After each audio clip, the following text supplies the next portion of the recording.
आज हमारी कहानी का उन्वान है बकरी के बच्चे और भेड़िया। एक दफ़ा का जिक्र है, एक गांव में एक बकरी और उसके दो बहुत ही प्यारे लेकिन शरारती बच्चे रहते थे। एक का नाम था चिंटू और दूसरे का नाम था मिंटू। चिंटू बहुत शरारती था, जबकि मिंटू अपनी माँ की बात सुनने वाला बच्चा था। इसी गांव में नदी की दूसरी तरफ एक भेड़िया भी रहता था, जो दूसरे जानवरों के बच्चों को खा जाता था। बकरी ने अपने बच्चों को सख्ती से नदी के उस तरफ जाने को मना किया हुआ था, क्योंकि वो भेड़िया दूसरे जानवरों के बच्चों को खा जाता था। एक दिन चिंटू ने सोचा कि आखिर अम्मी मुझे इस नदी के दूसरी तरफ जाने क्यों नहीं देती। मैं आज उस तरफ जाके देख कर आता हूँ।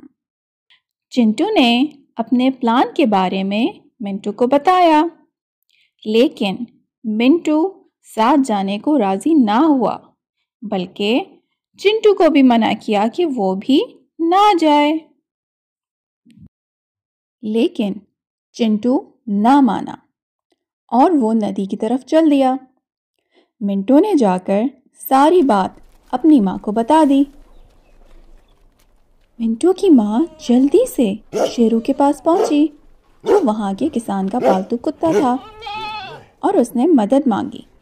शेरू उसके साथ चलने को फौरन तैयार हो गया। दूसरी तरफ भेड़िया चिंटू को आता देखकर बहुत खुश हो रहा था। जैसे ही भेड़िया चिंटू के सामने आया, चिंटू घबरा गया और उसकी समझ में ना आया कि अब वो क्या करे।